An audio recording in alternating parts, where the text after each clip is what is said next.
very quickly, my name is Wendy DePaulus. I'm the curator of art and sculpture here at the Minnesota Landscape Arboretum. I've been here a decade.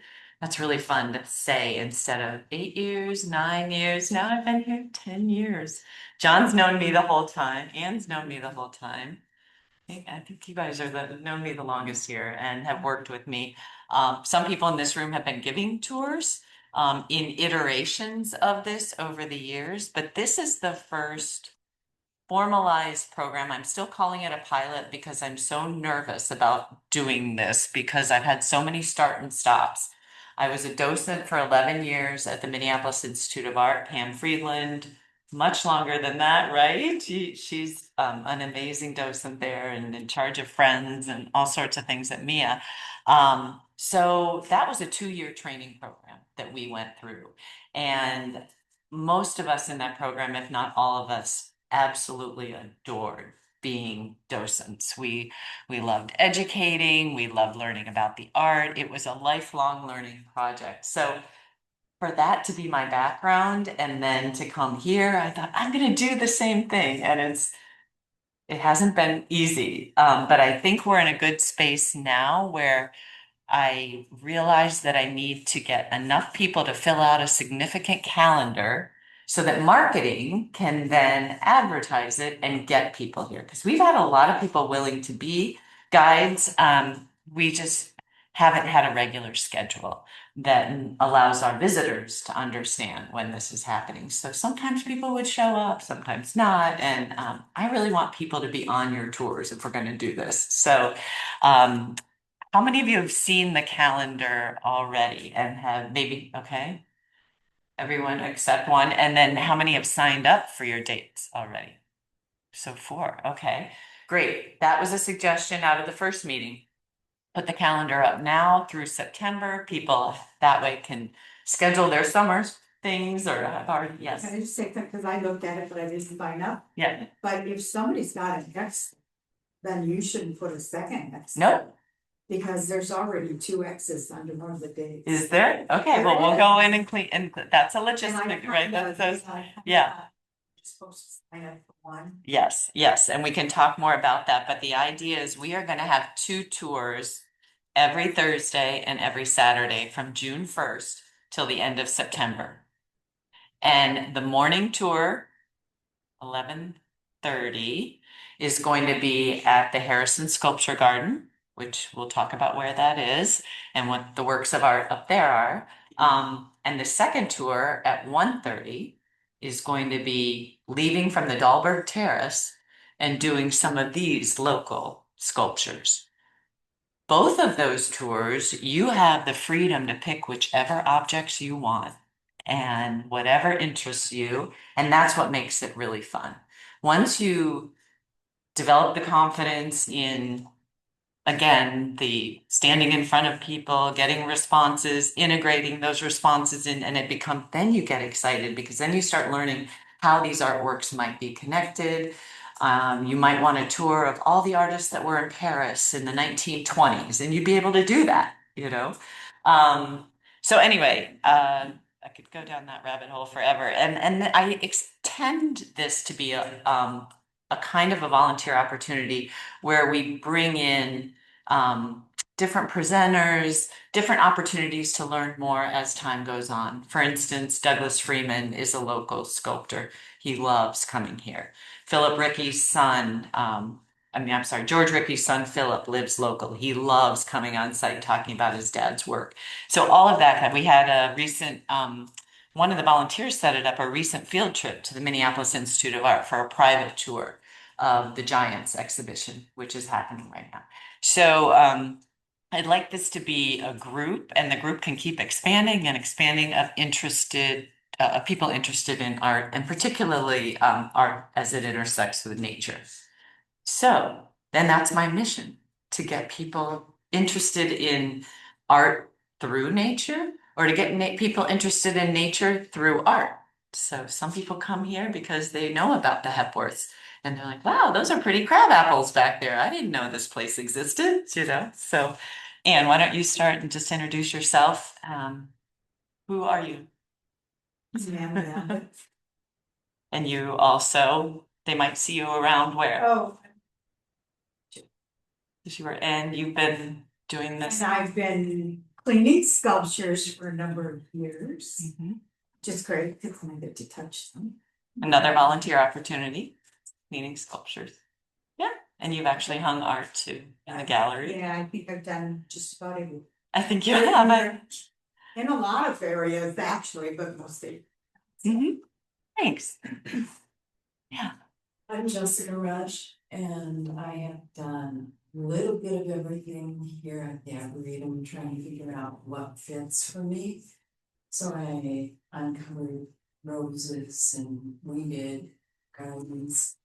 But I ultimately ended up at an ecology study that Nick Kravich was doing, and I did that. I had my 9 trees that I visited weekly, love that. But I wanted to be more involved with people who were visiting. So I decided to try this. Great. Yeah. I've been trying to move this forward and it's not connected. So, Yeah. thank you. Pam? I'm Pam Friedland, I'm Wendy's assistant. And as you said, I've been a docent at Yale for 20-some years, and I still do some tours of Purcell Cuts House. And was very involved there, and I started off here doing the children's education programs, which was kind of a good fit for me. But then kind of fell in with where I belong. Thanks, folks. All right, John? Hi, I'm John Dean. You hired me about 10 years or so ago, right after you started. Hired. Including sculptures, and that was kind of my first introduction to the artist, but I enjoyed that, and I've been real fortunate since then too. There have been a number of winter tours of the sculpture, and I got to participate and conduct those, and the Harrisons were there too. And so it was great to learn from them. They have so much information, and they're such a hoot to work with as well. But in any event, so my main focus here is going to be in the Harrison Sculpture Garden. But it's a great place to go. I would ask down the road if people have time and want to do that. I know Pam would probably agree with me on this. We had gatherings or study groups of sorts when we were docents, and John is such a wealth of information. He is one of those people who've gone above and beyond and has great stories and information and images that he can link to with the pieces. So someday, if you wouldn't mind sharing with other people who are touring, I think you would be amazing, or even to do a talk. Yeah, take the tour. Yeah, yeah. Oh, that would be, yeah, actually, that's a great, because you also drive the tram still, don't you, John? Yes. So he's a tour guide that way too. Yeah. DEAN. DEAN, John D. Yeah. Next. Hi, I'm Lynette, and I've been a volunteer at the Arboretum for a couple of years. I just do different things. Apple Fest, the spring flower show, that was fun. And being a volunteer in the library. So this is my first time with the sculpture garden being out there, and I'm really looking forward to it. Welcome. Hi, I'm Clara Quiroz from the volunteer department. And whenever you have a question about your volunteer activities or whatever, you know where to find me. I'm just here supporting technically Thank you. Wendy a little bit. Great. I'm Karen Hessian, and I've also dabbled a lot with Wendy with reading, hanging, now this. But primarily I'm leading up at Farm at the Arbor. I work very part-time at the Bee Center and then volunteer at the kitchen as well. And I'm Deb Bryan, and I've been working with kids in the field trips, and I also was a docent down at NIA, and I was a docent for kids. So I went through the training again, and I loved the training. I mean, it was like an amazing college level situation where you could learn all about art. It wasn't really my background, but it was something that was so fascinating and out of my comfort zone to learn. And I walk out here all the time, bringing people here, and recently brought people that live kind of far away to, and we were walking through the sculpture garden, and I just felt so remiss that I didn't know anything about the sculptures and there wasn't enough information and I needed to have more information so I could really get people excited about the cool art that we have here. So I'm excited to re-engage back. Oh, thank you. I will lean heavily on Pam and Deb then for and John and Ann probably for a little demo that we'll do at the very start of this training. But I want to let you know what we're going to cover today. So we're going to talk about just briefly why does art at the Arb even matter? Why do we care about it? Why should our visitors care about it? And then what your role is to connect those visitors to that art. And then what does an art tour consist of? And I want to really emphasize that this is your decision, what an art tour consists of. I'm going to give you a lot of information today. That's why I gave you the packets. Obviously, I'm just doing 5 objects from the Harrison Sculpture Garden and 5 objects from here. That's about the number of objects that you'll be able to do, I say in 45 minutes, because the tours are an hour, but there's walking involved.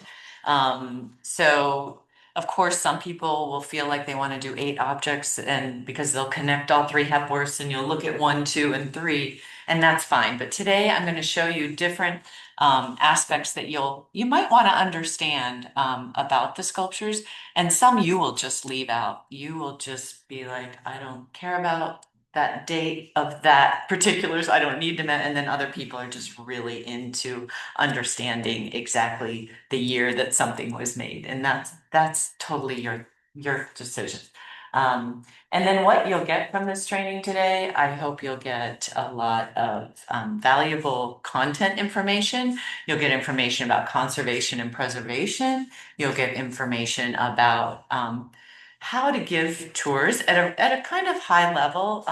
These two particularly, having gone through virtual thinking strategies, VTS, will understand what I'm doing right away. And then, of course, John and Ann will know this because this is what I always, this is the way I train people to look at art. The no right or wrong answers, the getting people engaged, that's what people are going to be excited about. That's what they're going to remember. That's what they're going to bring their friends and family back and be able to lead them then through the gardens. So that's where we want to get. We're not at advanced level, master's, graduate level art history education that we're giving these people.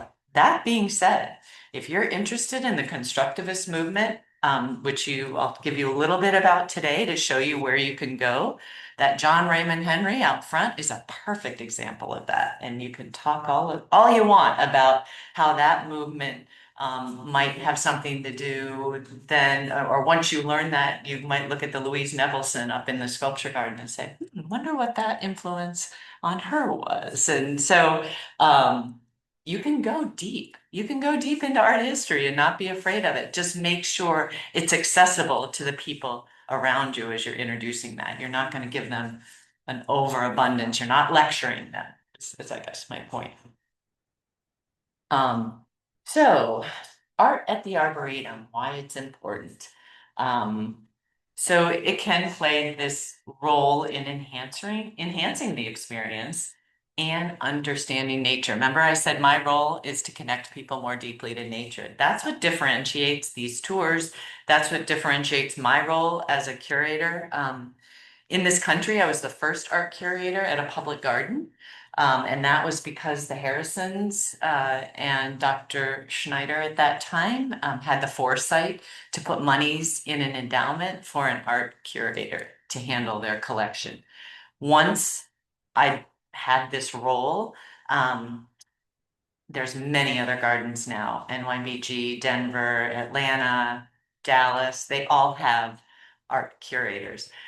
It wasn't that they never had art in their gardens, it was that they never elevated that art to a level that it warranted someone with a title like that. So now you'll see some people are events people and they'll also be events and art curator. They may not have hired a separate person, but that title is in the garden. So that's just exciting, I think.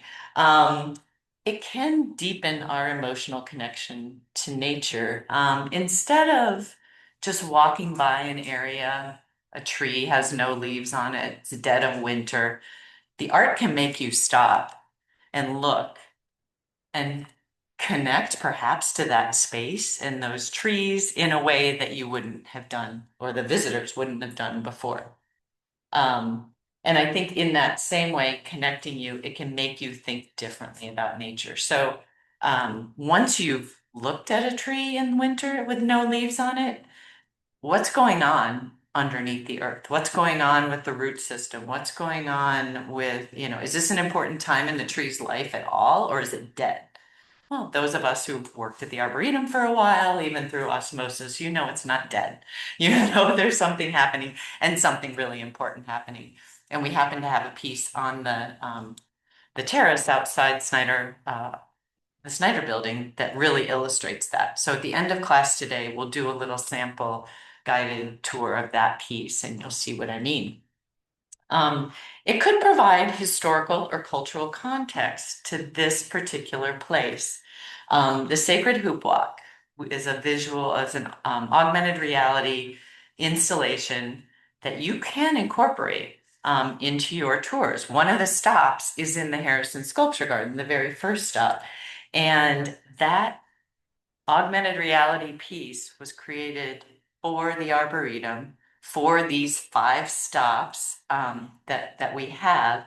And it teaches people the word in the Dakota language for maple is Chanhassen.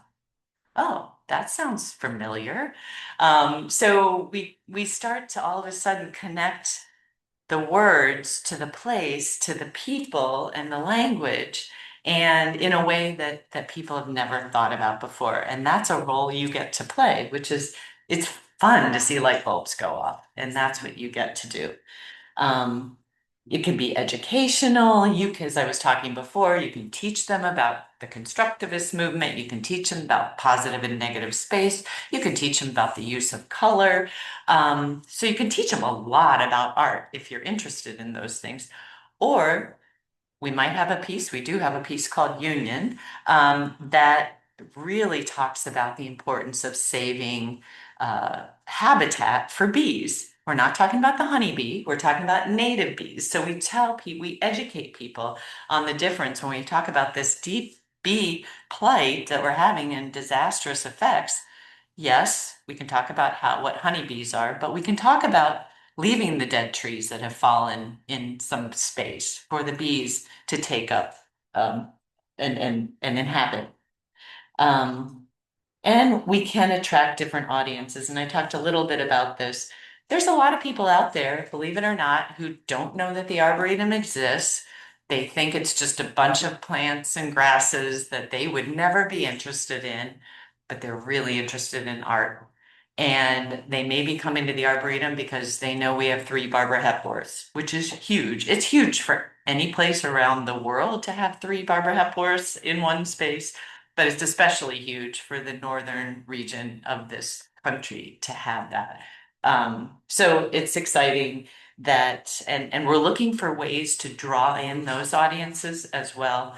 You might hear more about something called Bloomberg Connects that we're looking at exploring, which is an international app that allows people to kind of look up what are the art area. I'm an art person from New York. I'm visiting Minneapolis.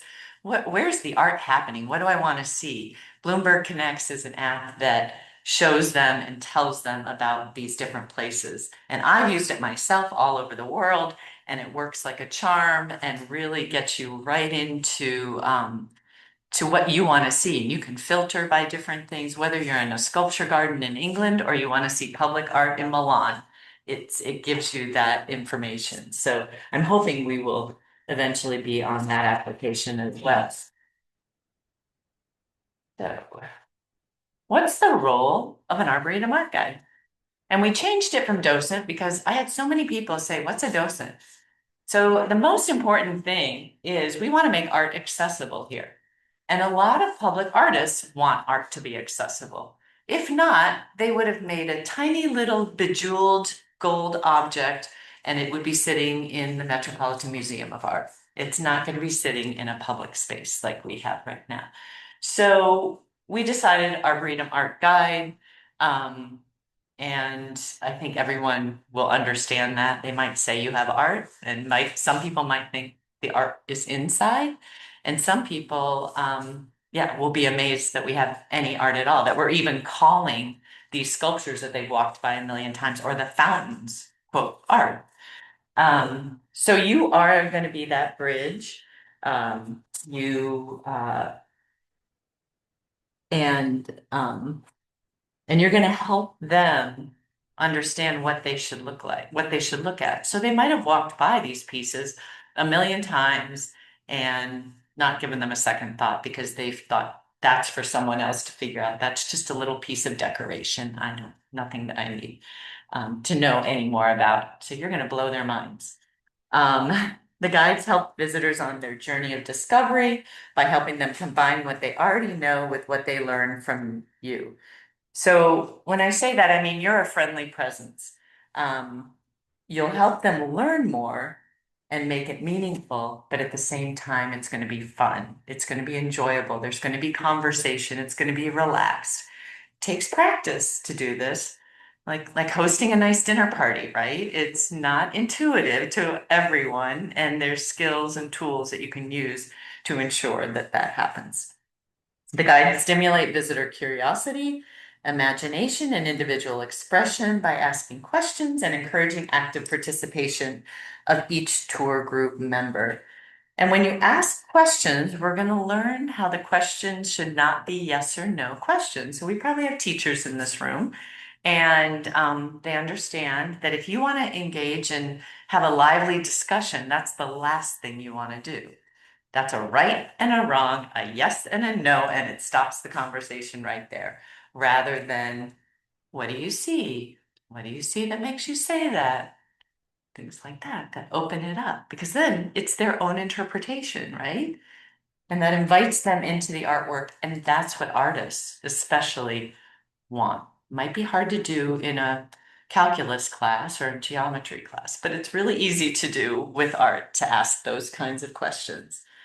Um, then the fact is, when guides actively engage these visitors into looking more closely and taking in their surroundings, they're going to have a deeper understanding with this connection between art and nature. And this is what keeps bringing them back, right?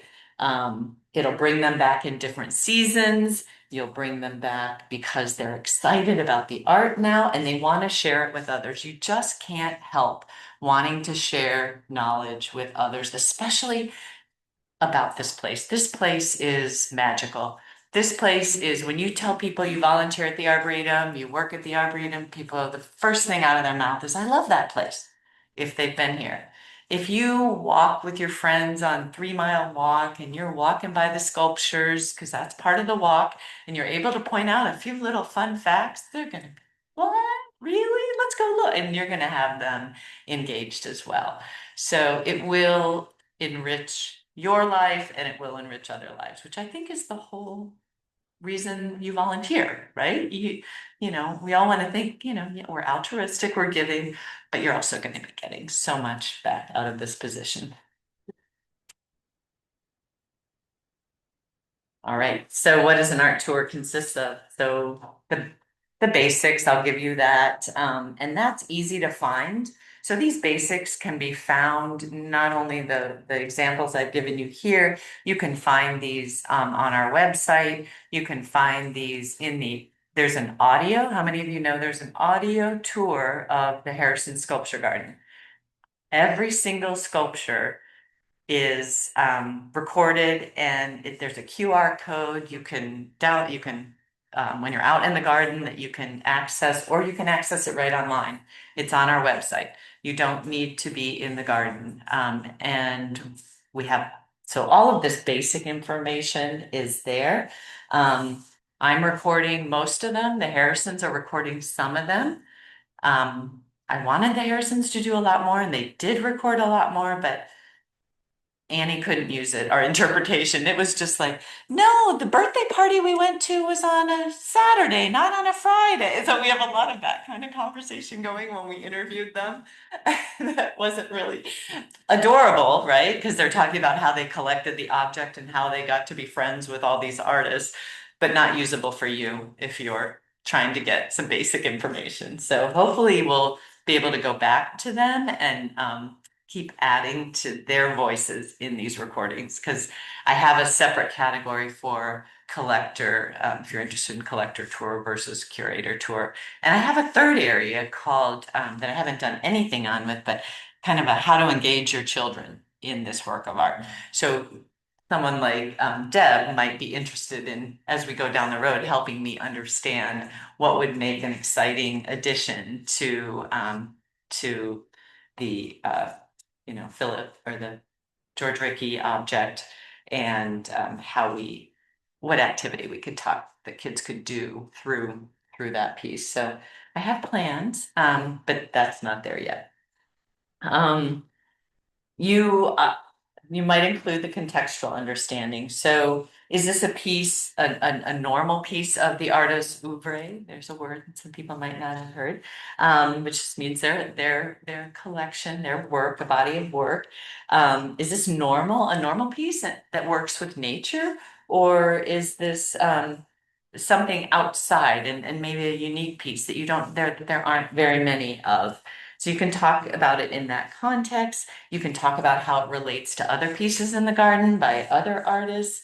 As I mentioned before, did the artists know each other? Were they all in Paris together at any particular time? Were they all influenced by some similar influences? So these are all things that you learn and grow as you start to. I have plenty of books in my office. There's even more, of course, in the library here, but we also have access to the entire University of Minnesota Library Connection through our library. So if you wanted 100 books on Barbara Hepworth, you could ask the librarians to help you, and they could have them shipped over here.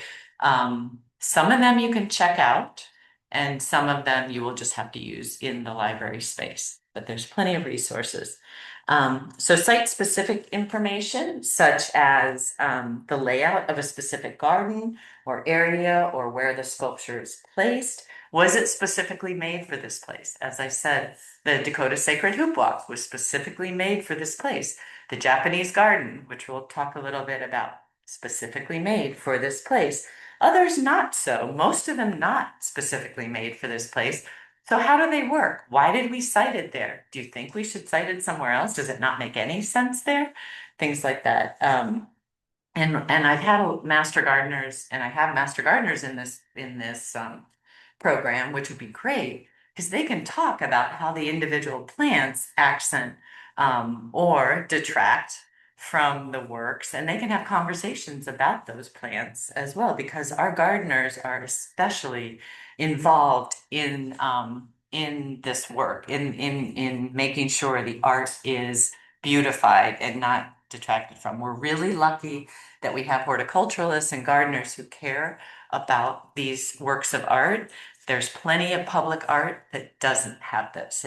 In fact, most public art that you see in cities is the responsibility of a parks board of some sort, who has to manage a huge number of acres and acreage with maybe multiple missions going on. So it might not be a priority for them to make sure that these works are attended to. So maybe a barberry is the only bush you can put in there because it's got prickers and the deer won't eat it, but that hurts people too. So we had a mandate to take all of ours out. We don't want people getting stuck, and injured by this around the art. We want it to be welcoming. So we're really, again, really lucky that we can really emphasize the landscape and the plantings along with the art.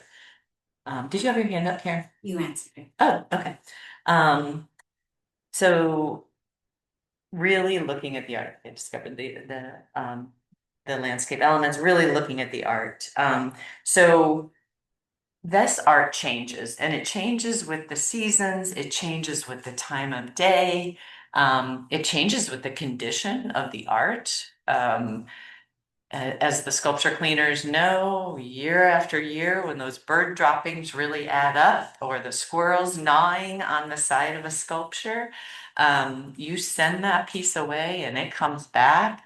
It's like opening a Christmas present. It is brand new again and really exciting.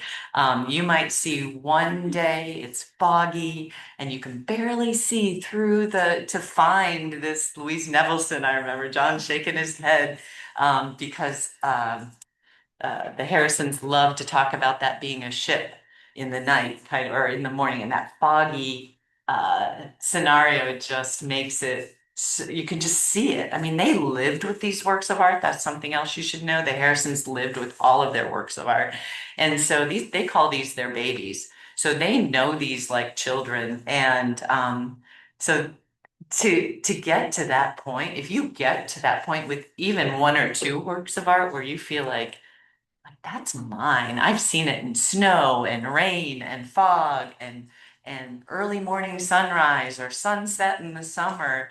And you see that the differences that the atmosphere can provide in the environment, like you've got it. Like that's what the artists were hoping you would get is this notion that this is why their art pieces need to be outside. This is why they create monumental art.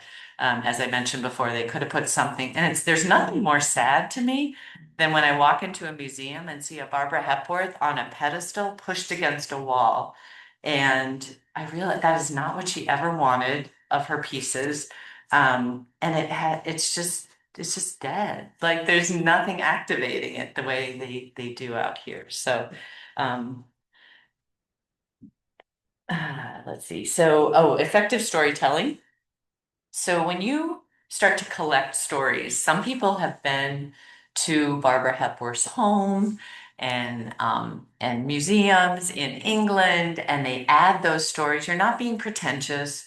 You're just telling a story about what it was like to be there and what she really wants. You really like you've learned about what the inspiration was, what the reason for creating this piece was. And people really resonate with that. They want to hear more about what the artist believes. You can use quotes that they have. I sometimes write down quotes because I think that's so powerful. You can't argue with what the artist said word for word, and it really, and if it enhances something, a point that you're trying to make, it's really powerful. Um, and then, of course, it encourages a good art tour should encourage discussion and those personal interpretations that I talked about. And of course, you respect everyone's comments. And some things don't make sense. You know, you're doing kids, and what do you see here? I see my purple cat. Oh, what do you see that makes you say that? And they might just go, I don't know, see the leg and the head. And they're like, I do. Okay. Like suddenly it becomes something that, and then it becomes a story for you with a bunch of 80-year-olds. And they're like, yeah, this 8-year-old said it looks, see how it looks like a cat. So it's, you know, everyone's comments are valid, is what I'm saying. Um, and sometimes you do just have to go, that's interesting. And then, you know, because there's just no connection to that. And then, does anyone else have anything to say? But we always validate. You want it to be enjoyable. You want it to be fun. That's your role. Again, a good dinner party, right? Um, and what will today's training provide? I'll give you a little bit of that art historical knowledge, site-specific information, where these sculptures are located, the interpretation and engagement techniques that we talked about, the basic knowledge regarding conservation and care. And I'm really going to go high level here. I'm going to just talk to you about washing and waxing and I was telling some people I'm working on a really hard piece right now. And Anne said, why aren't you calling in the sculpture team? And I guess I should, I just didn't want to bug you all, but I could tell you a bit about the different approaches we take to keeping things presentable here. And then the practical skills. You all can use this. This is for you. I didn't buy this for me.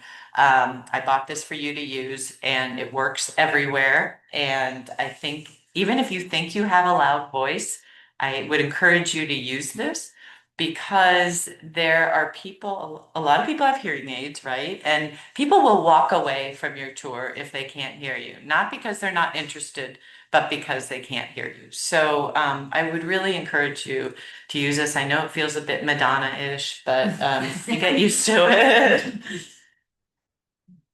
All right. So as I mentioned, there's 2 locations for the pilot program. That's going to be, and I'm calling it the pilot program. What does that mean? Oh, twirl? Fine. 2 locations for the pilot program. And the reason I'm calling it the pilot program is I really didn't want to put too much pressure on myself or you guys to feel like this was something you had to commit to for 5 years or anything like that. This is a June through end of September, and then we will reevaluate for next season.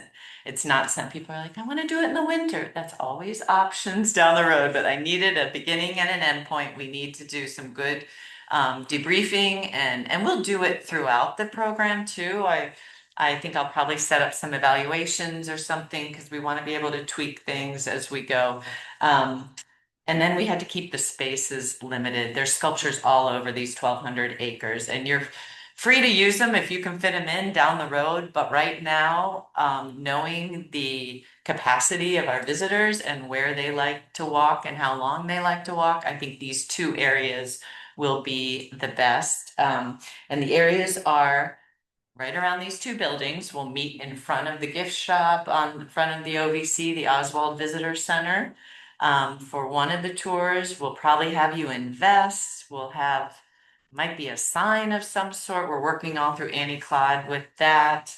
Some people even want a little popsicle stick or something. I don't know what we're gonna do, but we'll make sure people can find you. We'll make sure the tour is advertised. We'll have it on the board outside. There's a little sandwich board, so it'll be, people will know it's something happening that day.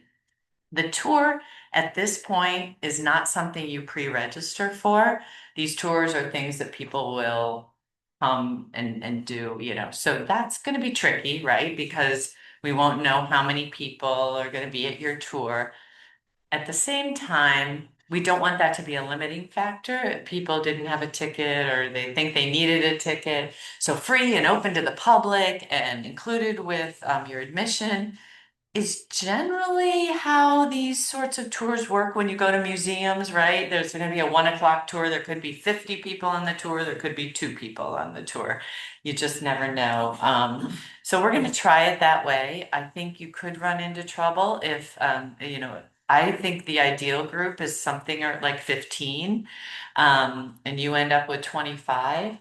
But I think what's going to happen, and I talked to Annie about this with her garden tours, is people just self-select then. If they don't feel like they're keeping up or they can't hear, they're bumping into too many people, they'll fall off the tour. So again, pilot program, we'll reevaluate, but that's the way it's running now. The other area, so this is around the I'm sorry, the Oswald Visitor Center. And when I say around, here's the Visitor Center. Here's the Japanese garden I've included over here. Here's the rose garden area. Here's the herb gardens. I've even included, it should go a little further behind the Snyder building. If you want to walk below there, there's some really cool sculptures down there. And the other sculptures that are back in this area. The second area is the Harrison Sculpture Garden. People will obviously park in the regular visitors lot for these tours. People could walk out there if they can get there on time, or we have a parking lot out there and we have restrooms out there too. So that's all really great when you're starting a tour. Okay, so here's where the fun begins. I'm gonna have you guys kind of just look at this crazy piece that you see every day when you come through the front door of the Oswald Visitor Center. And we'll do a little, you know, we'll pretend you're the visitors for a moment. And just tell me what you see when you look at this piece. I'll give you a moment to look at it.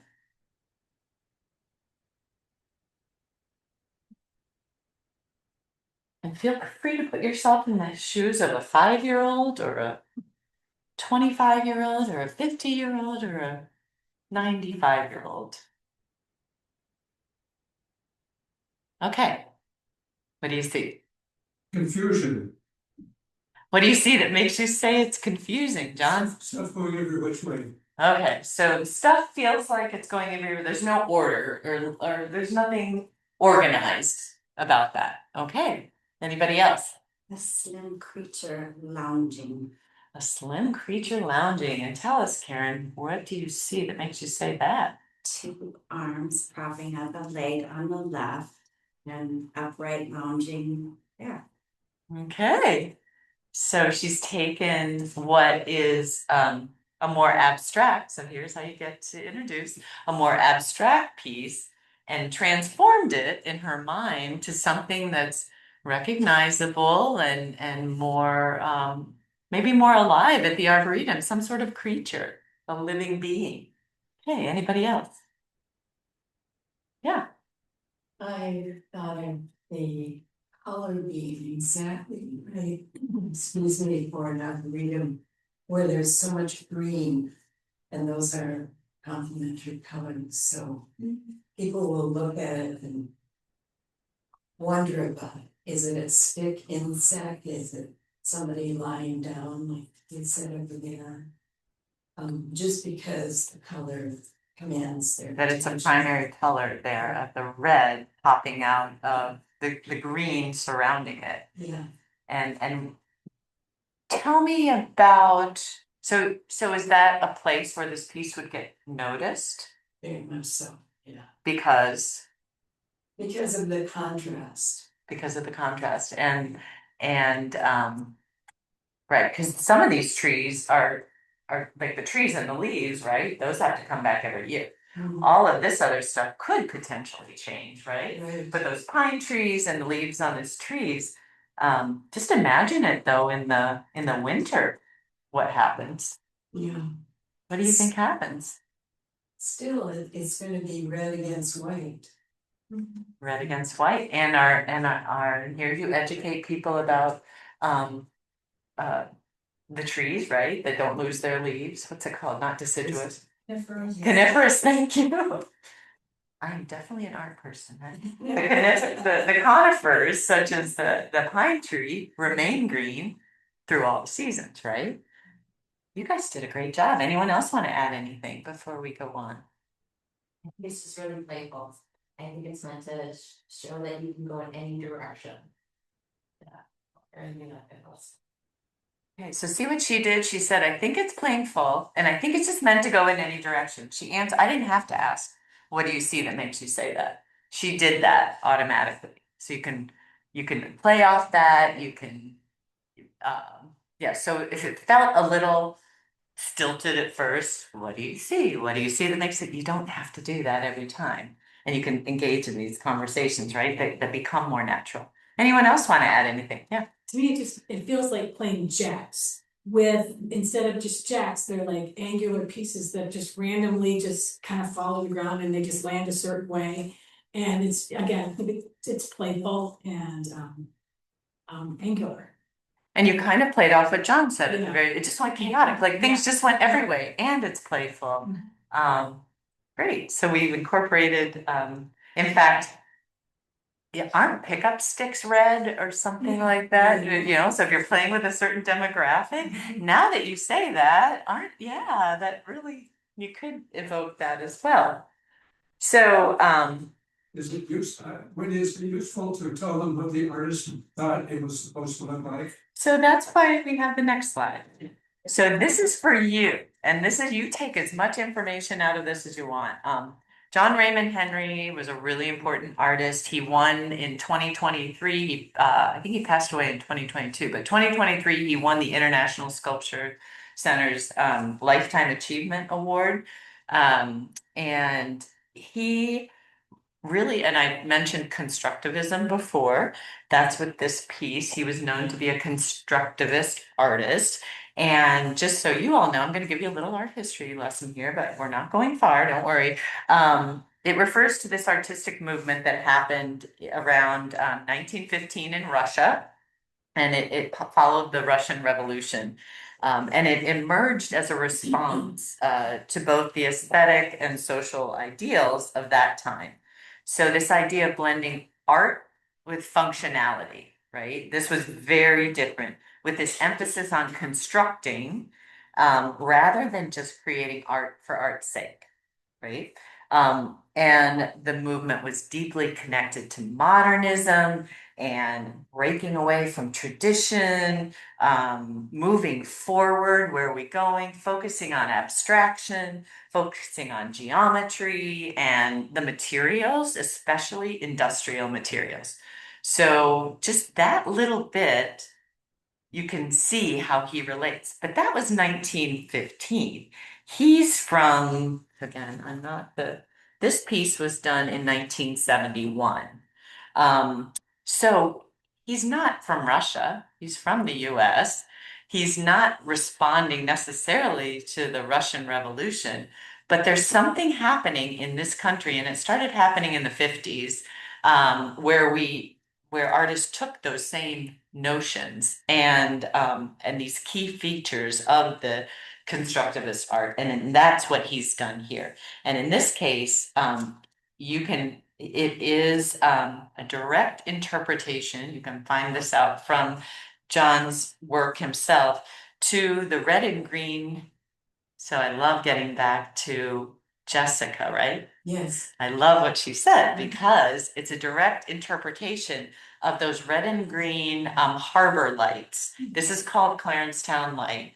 That you see, I see them in the Caribbean, I think of them, that have the ropes and the braces, and they're in the ocean, and they're in harbors, and they're guiding people, the boats safely in and out of that harbor. You know what I'm talking about. And that's what he was inspired by. He was in the Caribbean, he was on a boat, he saw Clarencetown was a town he was in, he saw a light, and how in just that little bit of information that I told you, and I wouldn't say it, I would say it some other way perhaps that makes it more inviting, but is there anything that you can see that I just said in his constructivist nature, in his interpretation, that connects you to this piece even more? Like what did I say that makes this a constructivist piece, essentially?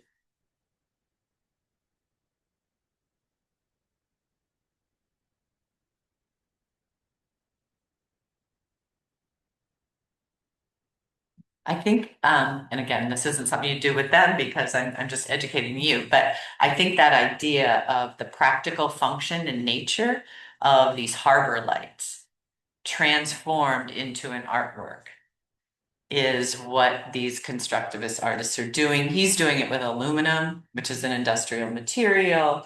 Um, Again, highlighting that geometry and angularity and interconnected nature. It's all happening in this piece, right? So why we placed it here, just so you know, I really lobbied for this place. The previous horticulture director, Alan Brandhagen, really lobbied for this place, this placement. He loved art. And it may be moving. It's not necessarily permanent. We happen to have a cement slab there from a light show called Bruce Monroe's Light Show that we did a zillion years ago. And so we already had the foundation set for it. So it was an easy placement. And I was just starting. I was like a couple of years into this job, and I really wanted people to understand that we have art at the Arboretum, and we don't have generals riding on horses here for art. We have this kind of stuff, and I wanted to like shock people immediately. And I also understood that there's a very horizontal nature to this piece. There's this, but there's also this, and there's this. And I saw it as a way to connect the new buildings to the old buildings. And I saw it as a place that could be highlighted. I've been pretty lax with how I've allowed things to happen with this work of art that I'll probably crack down on. For instance, it's been wrapped in lights before, in winter lights. It's had pumpkins surrounding it and on it. I'm now pretty careful about pumpkins, don't touch it, because conservation and preservation would dictate that neither of those things should happen. If you get biological material next to artworks, they're going to transfer to the artwork, and they're going to be on there, and they're going to have their little colonies set up, and then it's going to be harder for us to maintain the artwork. When you wrap it in lights, you're going to have scratches. I mean, this is industrial paint with tons of coating. It's still going to wear down. So I made a mental note to myself to probably not have those wrapped again, even though it's so beautiful, it's so cool. We get so many comments on it. people know right where to go. This is a wayfinding piece to the front door as well for people. So it's been a great spot. I don't know if it'll stay. I also could really see it at a prairie where it's got a lot of wide open space. And if we want to attract people out to that space, the idea of using art to do that is really a cool idea, right? I mean, that's what we have, again, 1,200 acres here, many of which people never enter. So how about if we put a bright red object in the back of the prairie and people have to hike out to it through the prairie, right? So I never see, not never, but hardly ever see people really walking through that space. So that's like, and I could go on and on, the dynamic movement and energy when you think of something of the lights, I mentioned that before. They're a static, industrial, man-made piece, but they're on water and they're constantly shifting. And that's what happens with the atmosphere here. It shifts this piece. If you've got clouds rolling by, if you've got torrential rains, if you've got snow covering part of it, you're shifting the look of that piece. So hopefully you all just saw something different in this piece you've walked by so many times and maybe even said, why do they have it here? I don't like it there. It doesn't have anything to do with the Arboretum. Um, So Wendy. Yeah. Just a couple of questions, is it hollow? it is It's very light, and all the pieces come apart.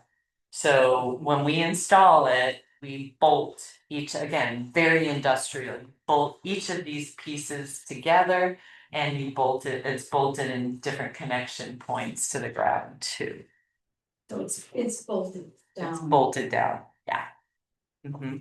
And it was taken, so before John died, he gave us the paint color that he wanted used on that. Do you have that written down, John? It's like cherry red or something like that. Maybe somewhere, Yeah, I have it written down somewhere. It's an industrial red paint, auto paint.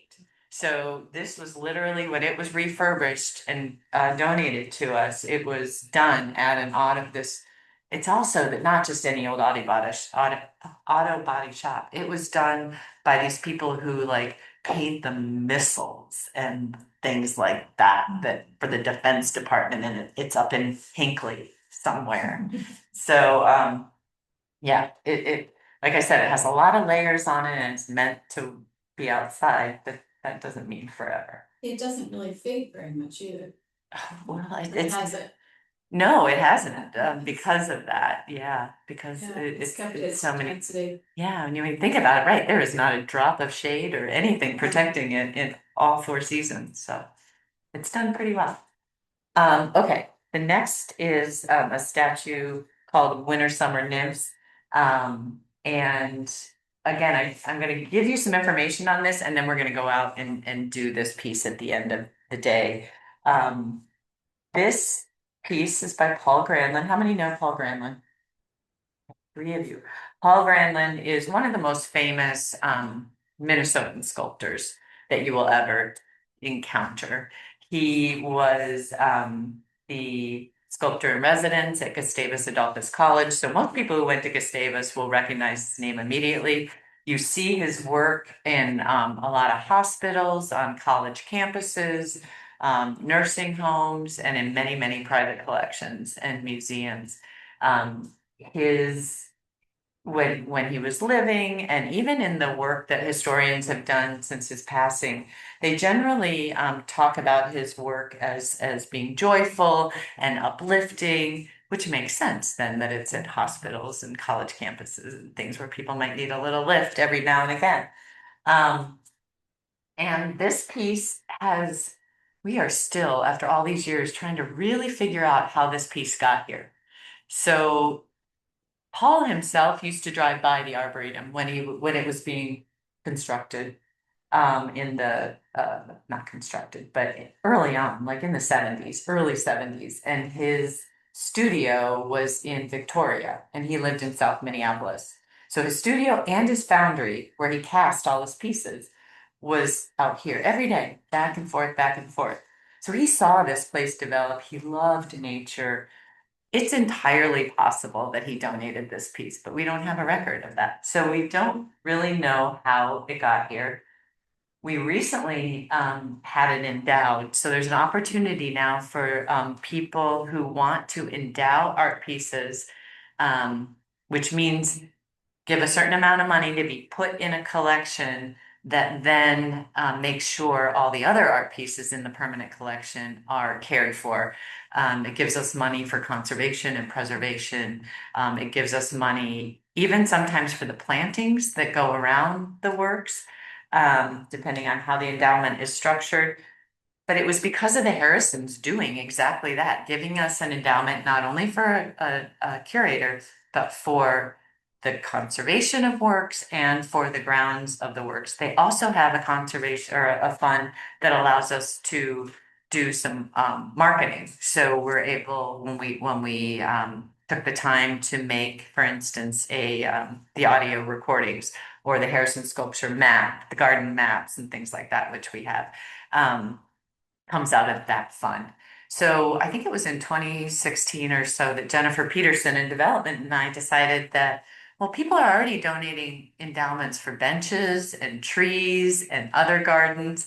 And some of those things go away, right? The tree falls down, you don't get a new tree. The bench goes away after, I think, 15 years or something. There's not an indefinite lifespan on that either. So maybe people would be interested in, endowing something that not permanent. We never say forever and ever, but this idea of they fall in love with a piece of artwork that is part of what we call the permanent collection. And so that's been a really, really successful program for us. And it's been fun for me to work with donors and development. And I think hopefully it's been fun for them to get to know the art side of things a little more deeply here as well and engage people in a whole new way here at the Arboretum. So instead of just years and years and years of the donor saying, my grandmother has a fountain and she wants to donate it, will you take it?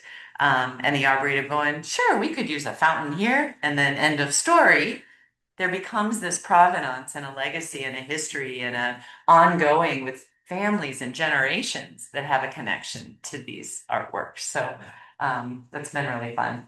So for me, if you start looking at from an art history perspective here, the Three Graces is something really familiar. It's what we call a trope in art, and you probably know Primavera by Botticelli. It's you'll find it in Florence if you want to go visit it. But these three women dancing together in a very similar position as the three here. So immediately when I saw it, I thought he was for sure looking at that, and that it means historically charm, beauty, creativity, that idea.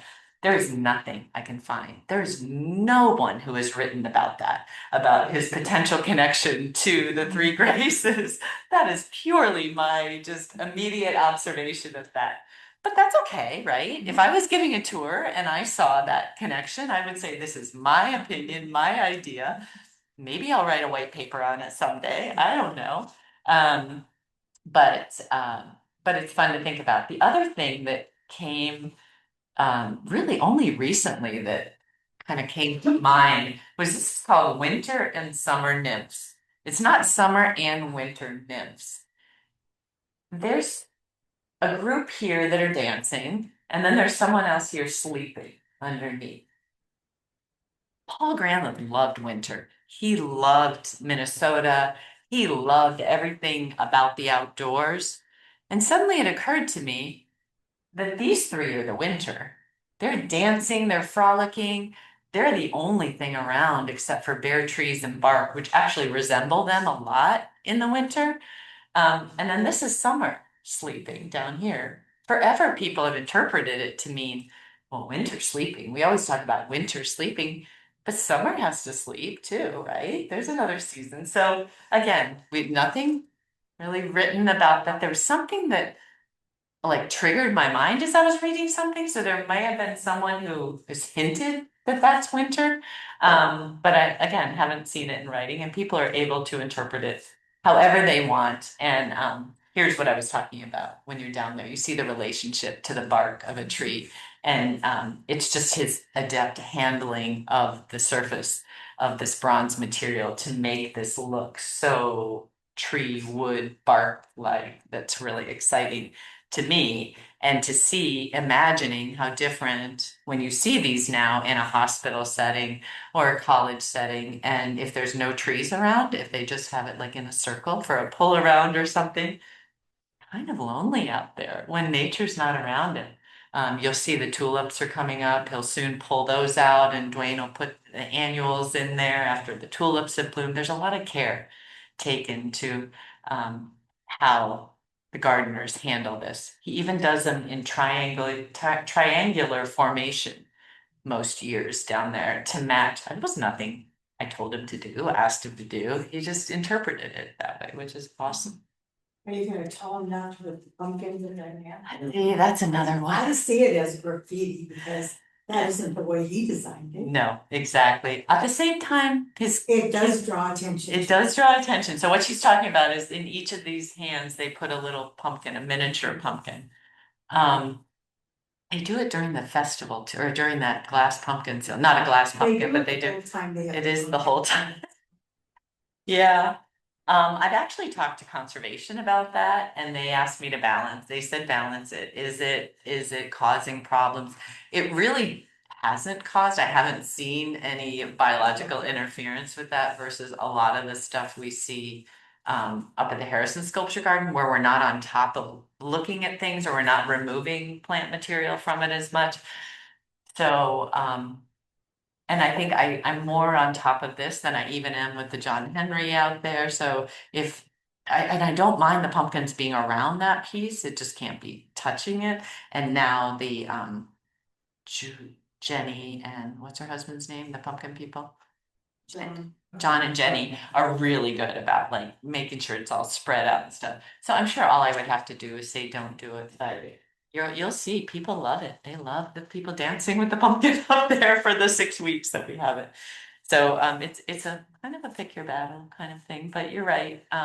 In a perfect world, you wouldn't have that there. Wait, what can ruin bronze? A lot.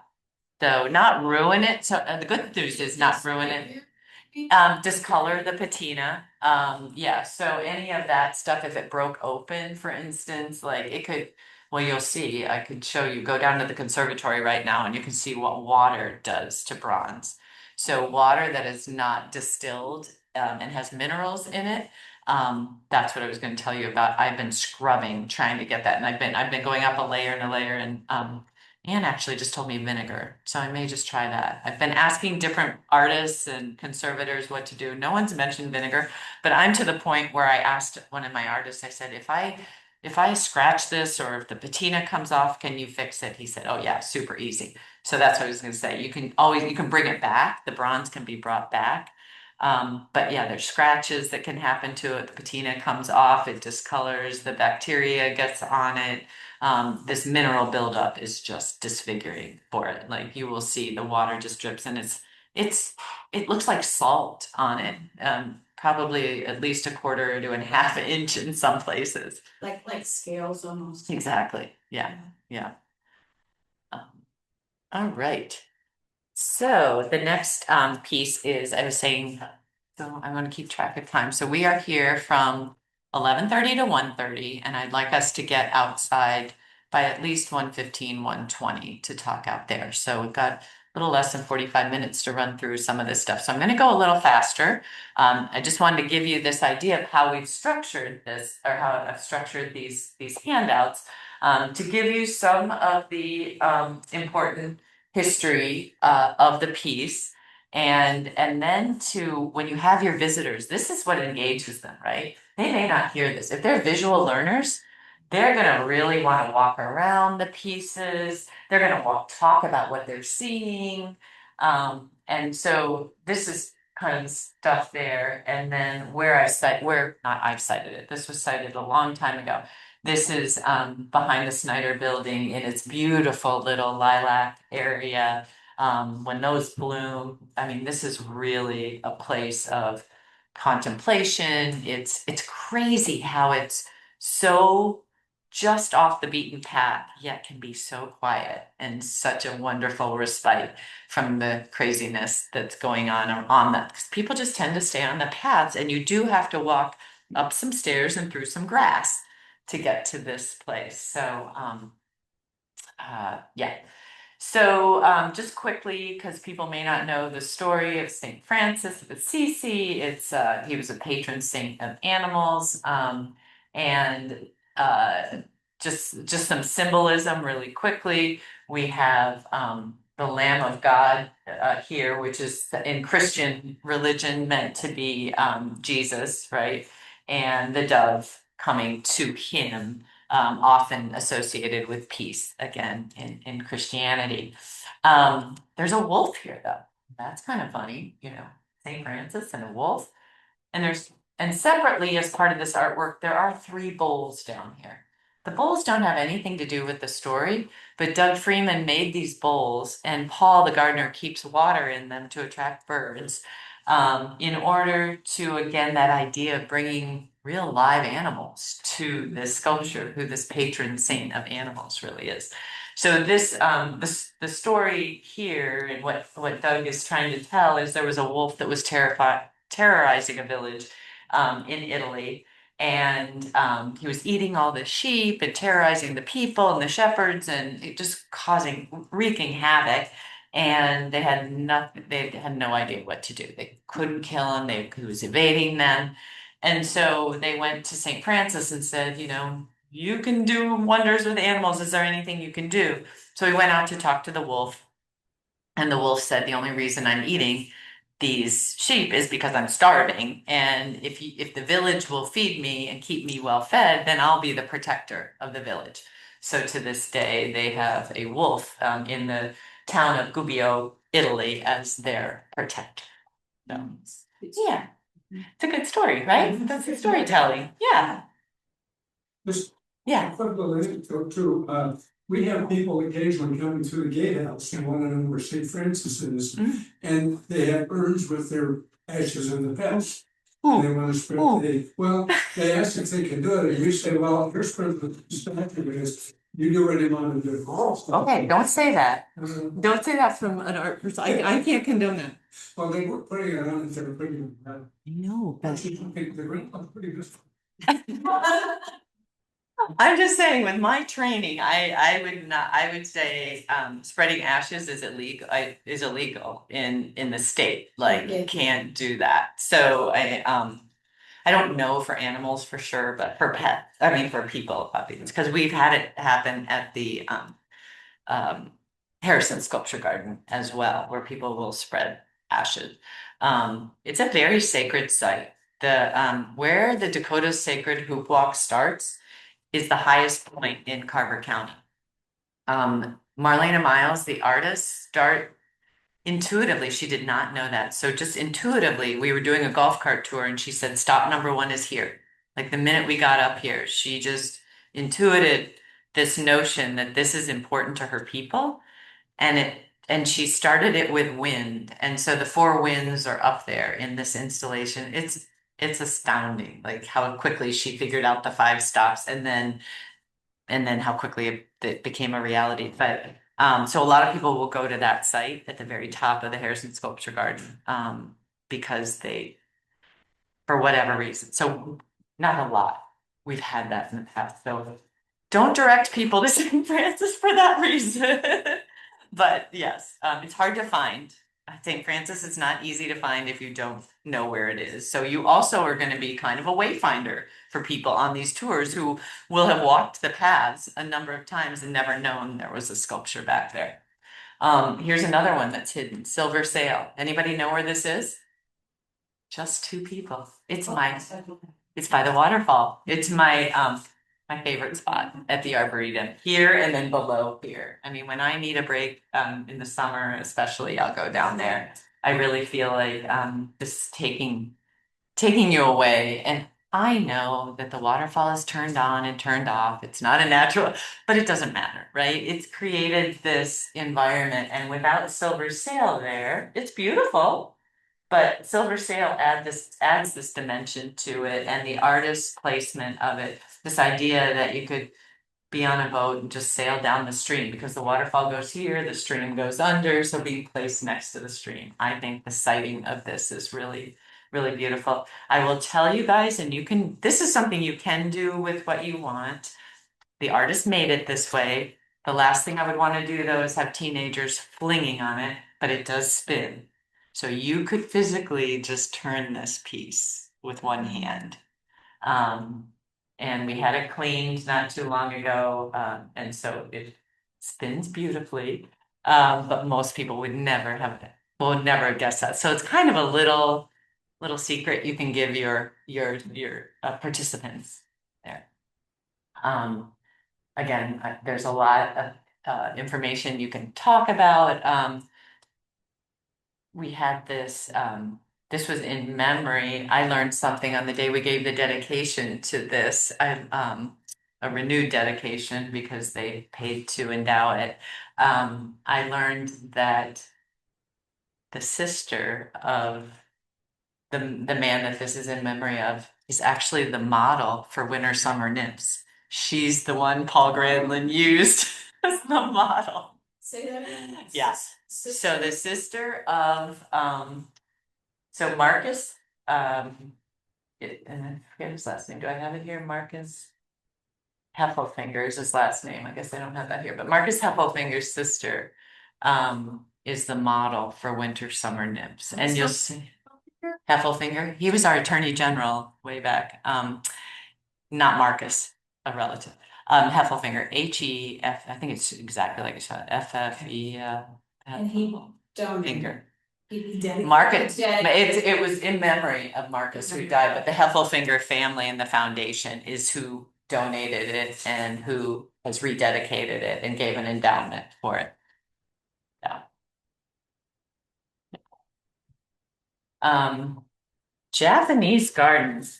How many people feel like they know a lot about the Japanese garden and could walk in there today and talk about it like it was an art piece? Right? So even if you know about the plants, to learn a little bit about Japanese gardens is really helpful because this is a place people love to be and they love a reason to linger more in this space. So if you help them and give them some things to look at, they might sit down and be able to, just be transported into another world, which is exactly what the Japanese gardens were made for. They were for the higher echelon of people in Japan, came over, this particular form came over when Buddhism came over from China in the 7th century AD. And the rulers definitely use these gardens to achieve peace of mind during strife and conflict. So in its origin, the reason for it was designed to be a utopia. So it was designed to be this microcosm of the universe that contained within garden walls plants that were trimmed to form clouds and then large rocks that were placed to evoke mountains. All of these were common features. As I say that, if you've been trained to be a docent at MIA or you know anything about the Chinese gardens, there's a lot of similarities. And again, it's because these came from China. Our Japanese garden was designed by Koichi Kawana, very famous garden designer. So we're really fortunate to have his work here. And it's a traditional Zen garden. So even more peace. And it's named Seisu Te is the actual name of this garden. And it means the garden of pure water.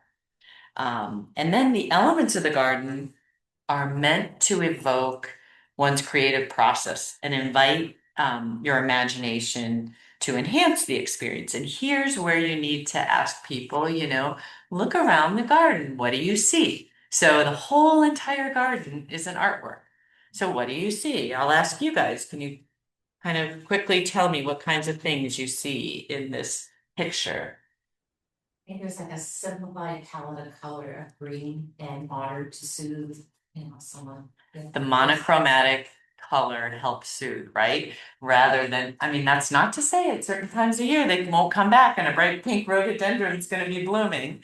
But you're right, I specifically chose this picture because it's even the hostas here, so whenever those guys bloom, they're even a lighter purple. They're not that bright, a bright, vibrant purple there. Good. The monochromatic color. What else might be an element here that you see? Texture, Tell me a little bit more about that, Pam. it's What's just, you wanna touch everything, it just looks like a big puffball, just looks soft and comforting. so the soft covering? How about different in textures? Are there any Oh, yeah. things what's happening that's different than soft?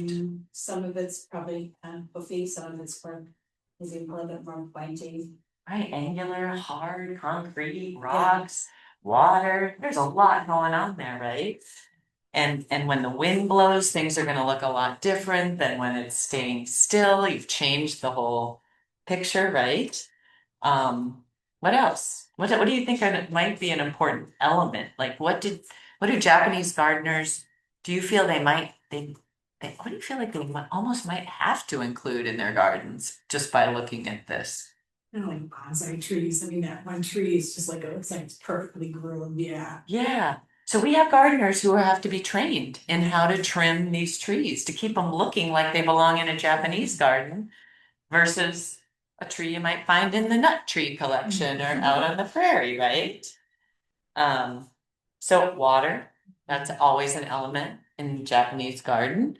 And koi, which when, you'll see the koi, we have our koi get taken out in the winter, but they're brought back every spring, summer.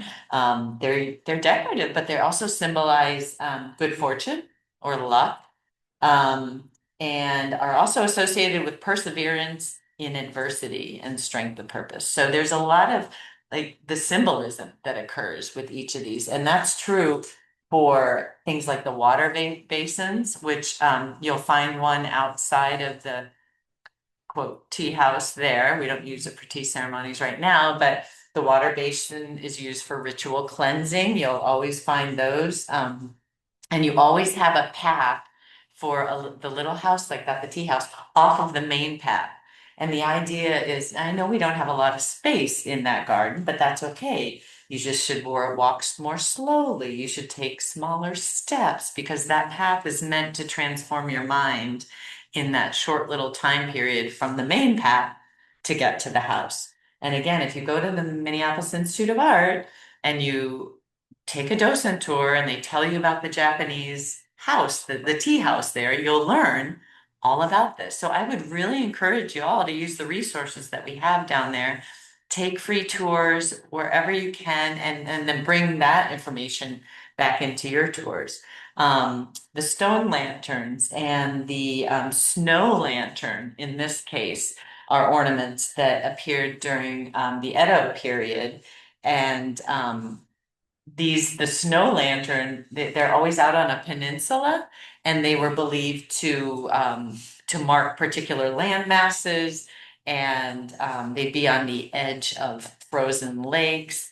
And they really, like when you see them, they can be functional, right? If they're marking the edge of a lake or something, it's like, don't go in, take another step, you'll end up in the water. But it also, they get to draw from that water in their beauty and in their transformation. This whole garden, the best experience you can have here is to tell people to come back away from the tour, to linger, to rest. It's a place that people can find a sense of renewal and peace. Um, and again, that integration with nature, I think just by giving them permission to do that, not ending your tour and saying, bye, have a nice day, but giving them the idea of coming back to a place afterwards and spending more time with it. I don't think that happens enough on tours. I think when you go on public tours and you're given the information at the end of the time, you don't think, like, why didn't I go? Why didn't I spend more time, to go back to that painting that she talked about? Instead of just walking to the gift shop and out the door. Right. Okay, instead of introducing you to the Harrison Sculpture Garden in the next 25 minutes of what the garden itself is, there's a lot of information about it online, about who the Harrisons are, Alfred and Ingrid Lenz, how many acres it is, how many sculptures we have. You can count how many women sculptors are in there. You can count how many countries, I may have put it on there, but how many countries things are from. The number of women sculptors and the amount of countries that this sculpture comes from are points of pride for the Harrison. And I think they make it a much richer collection and a more interesting collection. All the works happen in the early, what is it? Probably from the 1920s to the 2005s, maybe. When was this? This is, yeah, 1996. Yeah, so and 20s would be too early. No, okay. 1920s to 2005 and 6, something like that. So it's from a really small, like, time period in the history of art and in the history of even the history of sculpture. So you can learn a lot about that time. It's a really important time, and things were happening that were vastly different in Europe than they were in Africa, than they were here. And those are some of the places that these people, these artists are from. So this piece is, I only picked one of Barbara Hepworth's because I could go on all day just about her. And you could just have a Barbara Hepworth tour of those 3 pieces if you really got excited and interested in her, because you could talk about the 3 pieces, you could talk about how they're connected, you could talk about her association with other people in the garden as well. But I'm going to focus on this piece because it is in the center of the garden. You can't help but notice it. It's got color. And it's very different. It's her most recent piece that we have in the garden, different from many other pieces that she's done in her life. This is a picture of Salisbury Cathedral. So here's another art sort of notion, is that sculptors make additions. So they make, here's a little art term, a maquette a lot of times first, which is a small sculpture, a small rendition of what they would like to create in giant form. And then they sell the additions. There are 3 of these that exist in the world. I can never remember what we have. It's written right on it. Let's say we're 2 out of 3. So you would see a 2-3 right into the bronze, usually right next to their signature. The 3rd one was at University of Michigan for a while, and now we've lost track of it. It's in some private collection somewhere. And then this particular one in the Salisbury Cathedral gets a lot of attention because it is in England, obviously, where Hepworth is from. It is located very close to London, about 40 minutes from London, and about 30 minutes from the number 1, or from Hepworth's representative, Lady Madeline Bessborough. And so it's often written about, it's often compared to. It was most recently in a show in the Netherlands. And so if a piece is going to be loaned out for it, they go to Salisbury and they take the crane and they take it out. It doesn't get moved very often. But anyway, it's also recently been redone and it's beautiful. Ours needs work. Ours, it'll probably cost probably about $75,000 to get it refurbished when all is said and done. I've got 2 pieces, this piece, the crucifixion, and the Philip King, that both desperately need work, and they're very expensive. And we have to rely on grants usually, places like the IMLS Foundation, the NEA and the NEH, and we all know what's happening to those institutions right now. So chances of us getting funding for that in the near future are pretty much nil. So we do a lot with cleaning. Thankfully, our sculpture cleaners are able to do work. I do a lot of what's called in-painting, where I have the conservationists come out and check it and make sure that nothing is going to be permanently destroyed if we in-paint and fix it a little bit. So we've been doing that for the last few years and we'll have to continue to do that. This is a quote from Hepworth right there. I very much wanted to make a crucifixion, which enabled me to recognize the figure of Christ on the cross and the rudimentary forms to the left and to the right. So if you know the story of the crucifixion, there were three people that were crucified on the day Christ was crucified. And make spaces, what she says, where people can enter. What does she mean by that, do you think? What does she mean by people entering her sculpture? Do you think she means people should jump through it back and forth? Probably not.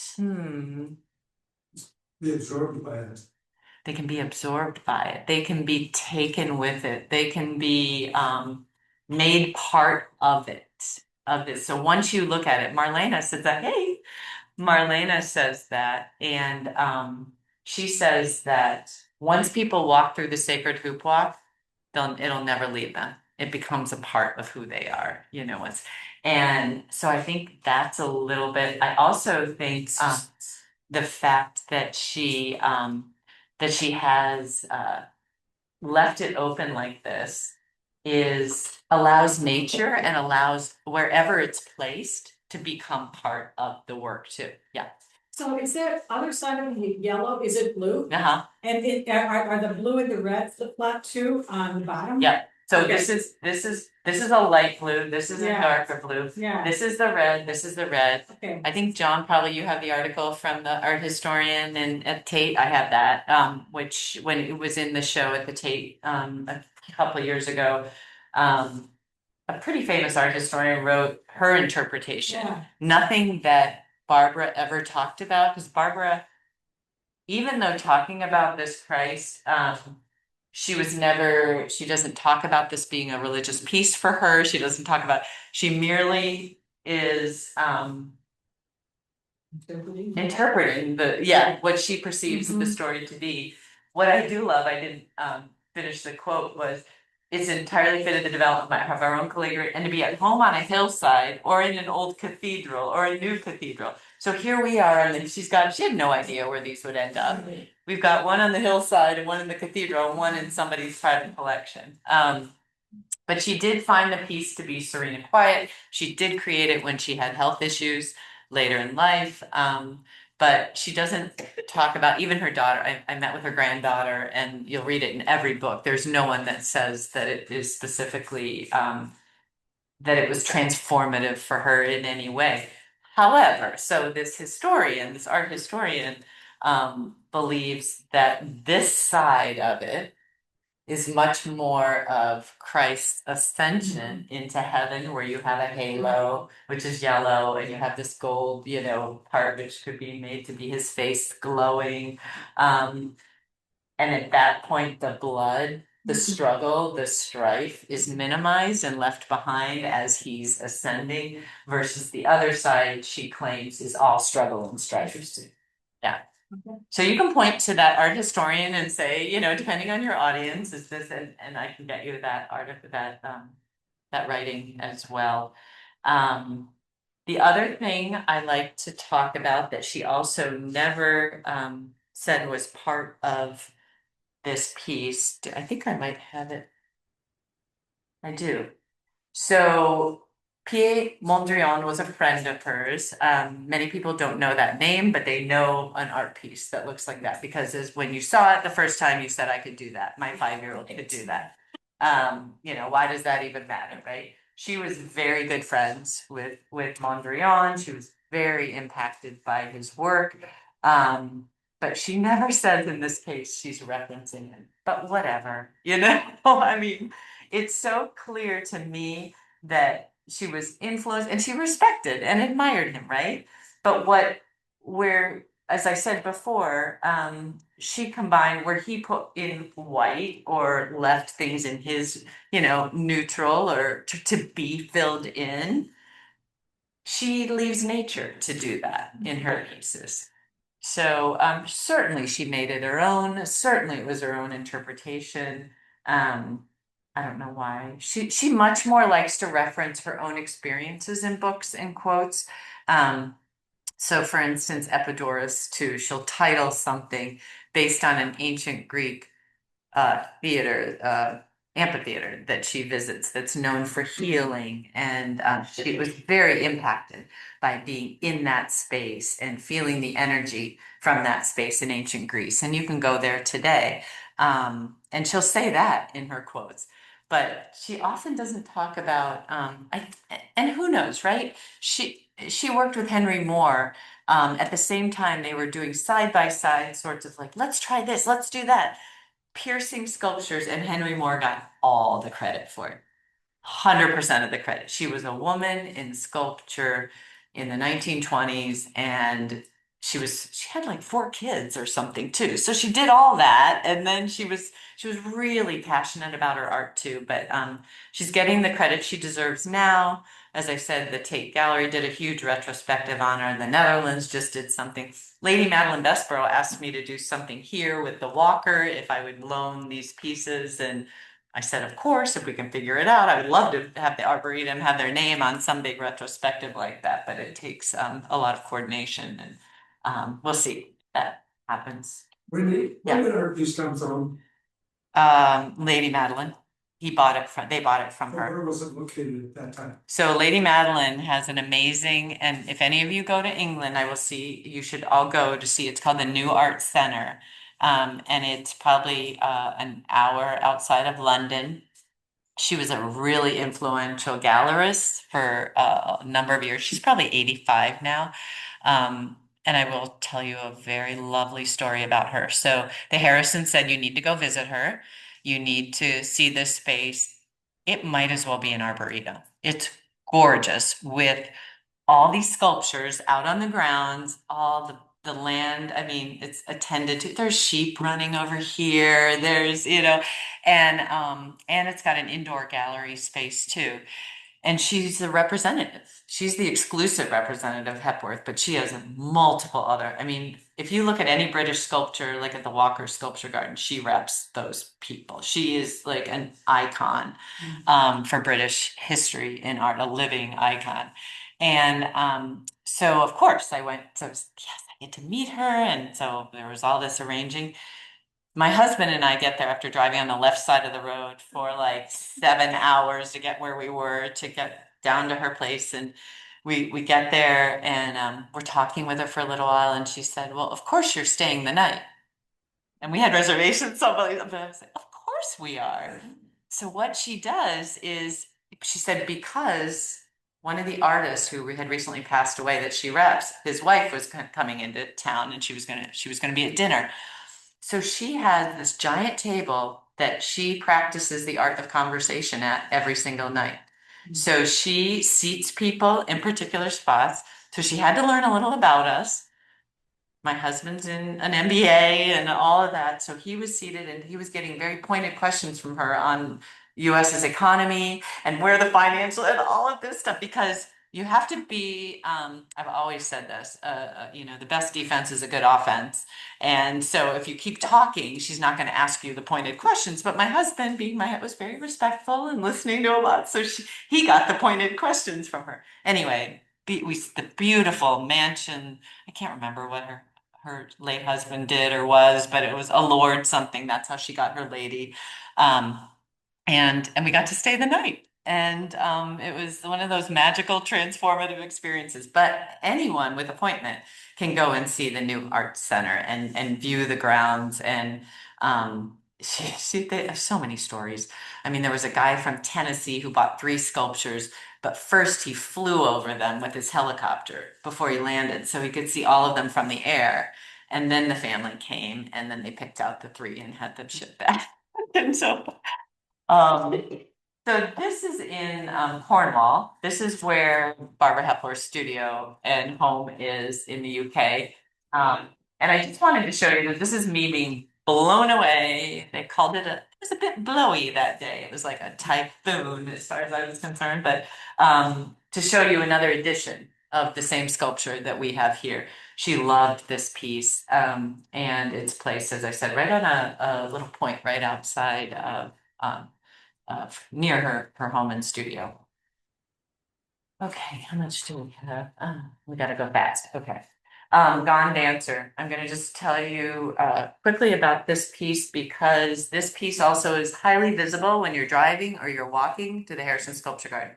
And I'm gonna just tell you, a lot of people think it's scary when they see it. A lot of kids will say it scares them and they want to run away. And it's a great exercise in how a guide can transform the viewpoint of people because um, this piece is all about protection and love and devotion of people to a specific tribe. Craig Dangosian is Apache, and he's from the San Carlos Apache tribes. And I don't know if I have another. I do. Okay, so you really want people to walk around this piece. You want, and that's true of all sculptures. But I'm going to tell you, this piece is magical from the different viewpoints, and the work that Craig put into this is really obvious. There's a piece also called The Spirit Dancer, a Gone Dancer um, in Arizona, or I'm sorry, New Mexico, in Santa Fe, and it's in front of the American Art Museum, and it's probably 8 to 12 feet tall. And Ingrid and I were talking, and she said, "Oh, ours is so much better than that one." And it really is. Like, that's not just her saying it, because you're able to become intimate with this piece. It has this is life size. This isn't a giant size. It's a Goliath size there. So it almost becomes this caricature but this looks real and human. And the idea is that these gone dancers are the intermediaries for the tribe to the spirit world. So if you need a better hunting season, if you need an argument settled that's really important between you and another tribe, if you're about to go to war or something, like big things, you can call on these spirit dancers to get answers and to have the spirits come through these people and infuse the tribe with the necessary result that they might need, or ammunition that they might need to face this next challenge. This is just insert a picture of the groups today, that they still do these dances. They've resurrected these traditions. And so the reason, after telling you that these people are telling your group that these people are the intermediaries from the spirit world, their faces need to be covered. They're so powerful. Like, if you can't look into these people's eyes, or else I'm not going to say you would die, but that's the kind of what I've read, is that it's just too powerful. So they have to hide their eyes from the public, which is what scares a lot of people. It's like, why is their face hidden like that with a mask? Well, it's to protect you. It's to protect you, the viewer. And then you can go around, you can notice the different colors. There's really cool designs on here. So the colors that they use are white for north, blue for south, yellow for west, and black for east. So you see all those colors on there. And those are different colors than what Marlena uses and as a Dakota tribe, and the directions are different. So it's fun to kind of compare and contrast. And in fact, there is a little there's a little sign on the other side of this that shows you how to log on to the Dakota Sacred Hoop Walk, and you'll be able to see the 4 colors right there and see which ones they use, and then you could do a little fun comparing that way. A bull roarer is this piece in back, and that's to create the sound. That's the bull roarer is the beginning of the dance. It's how people know it's happening. It makes them musical a sound, and there can be different things used for the bull roarer, but generally it's the start of the traditional dance. And I think that this is a great example of, I mean, and when you get close to this, those will look like leather, those will look like bells, just what he's able to do with what's called patinas, different colored patinas, just the coloration on there, and the bronze is sensational.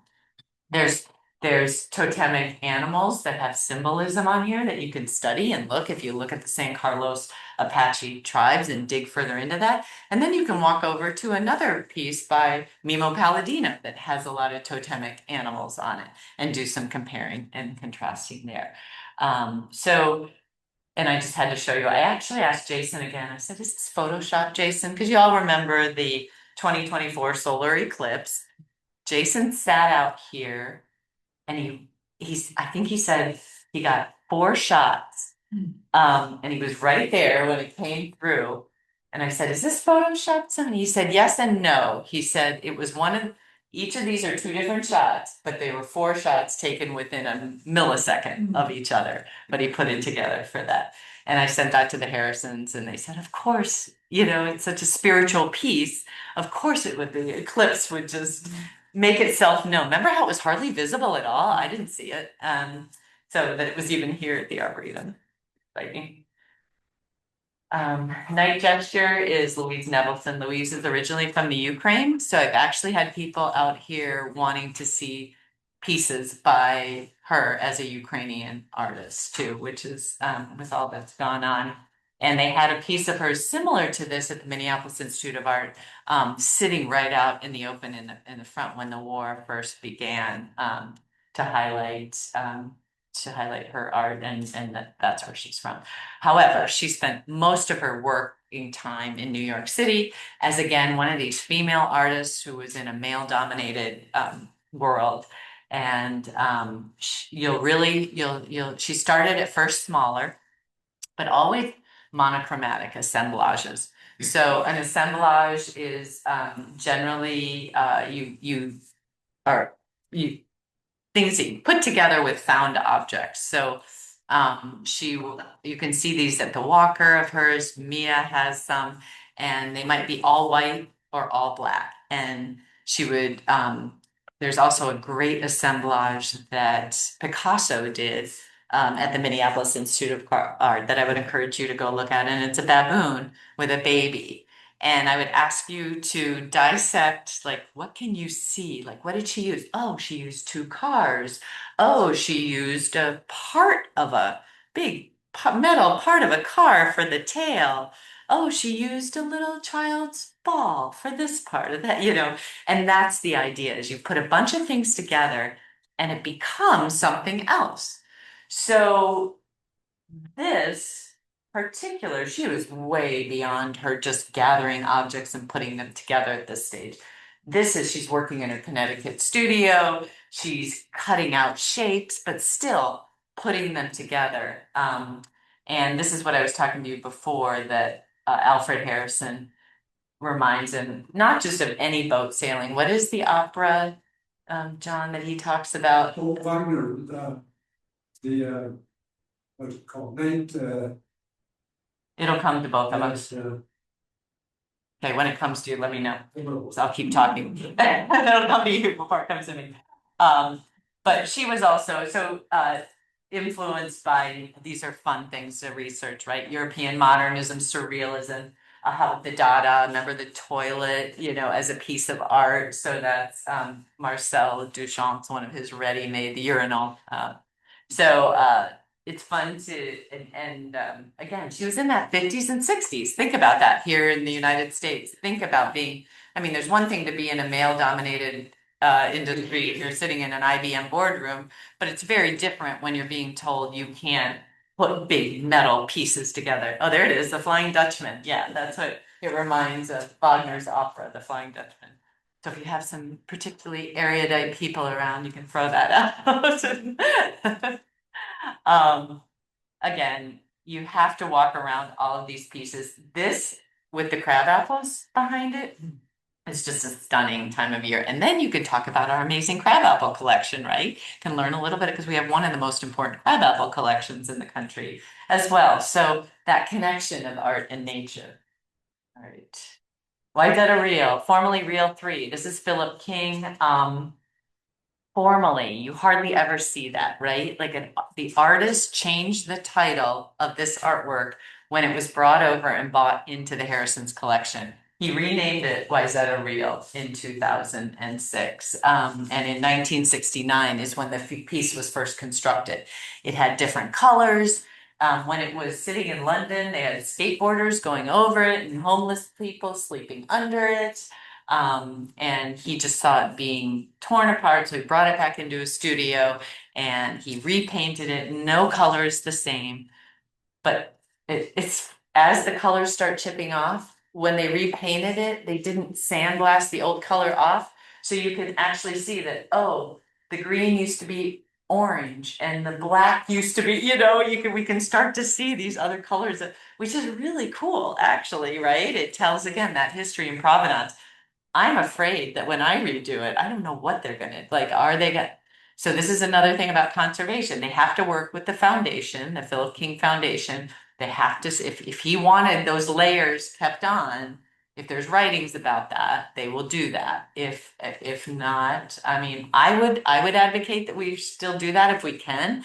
But if they say there's no way, like it's just gonna, it's gonna peel off, it's just not good for the sustainability of the piece, I have to actually sandblast it off. But then have good documentation, good pictures and things like that that are kept in our cloud database of what it used to look like and all the information that we have.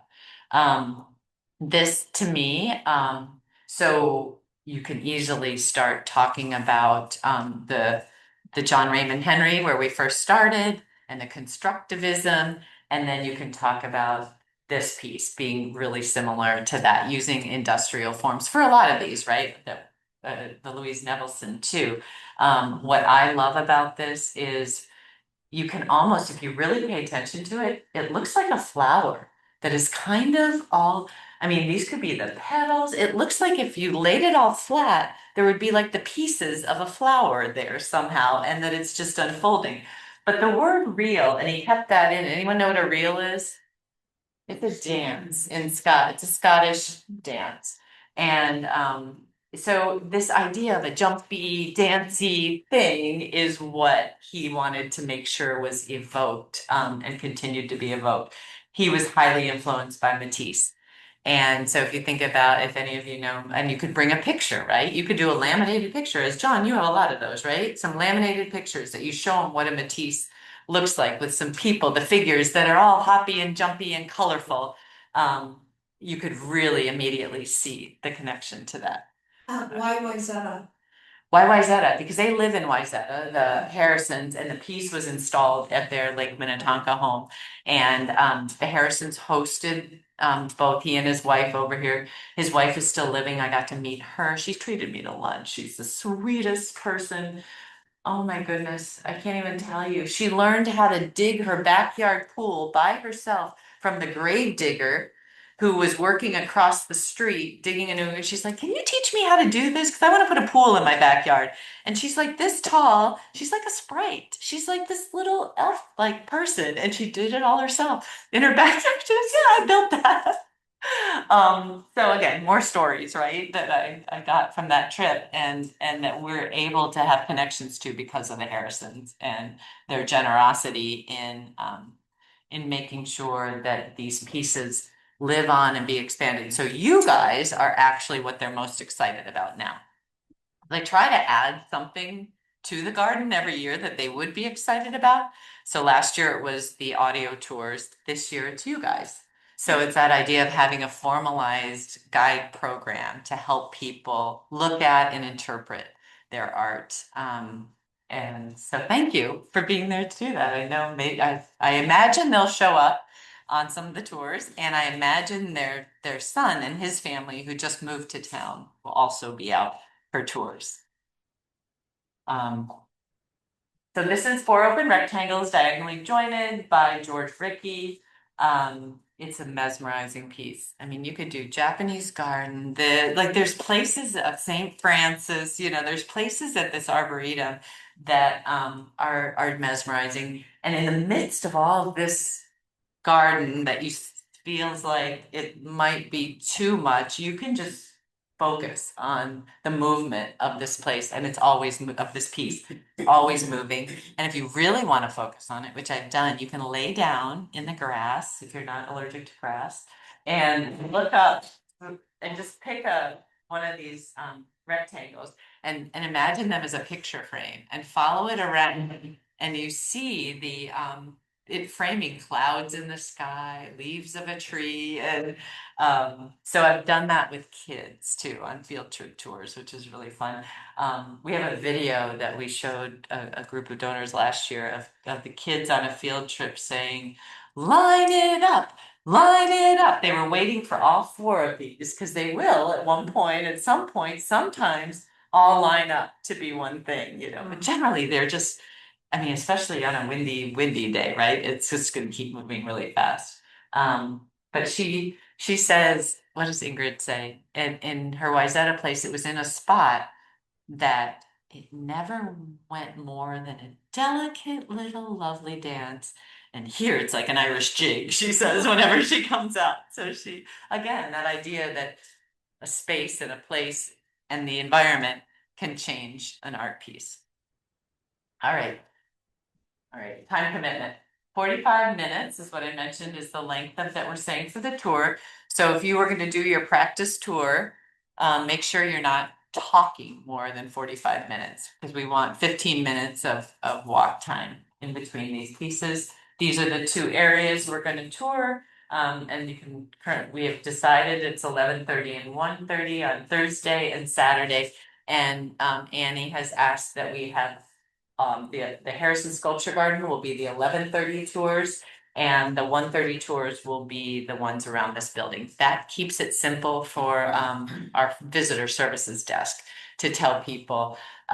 It also, I love the idea of someone coming to your tour at 11:30 and loving it so much. Yeah. That you can say, go grab some lunch in the main building and then just meet out front for a 1:30 tour, you know? So they could get a double dose of art that day.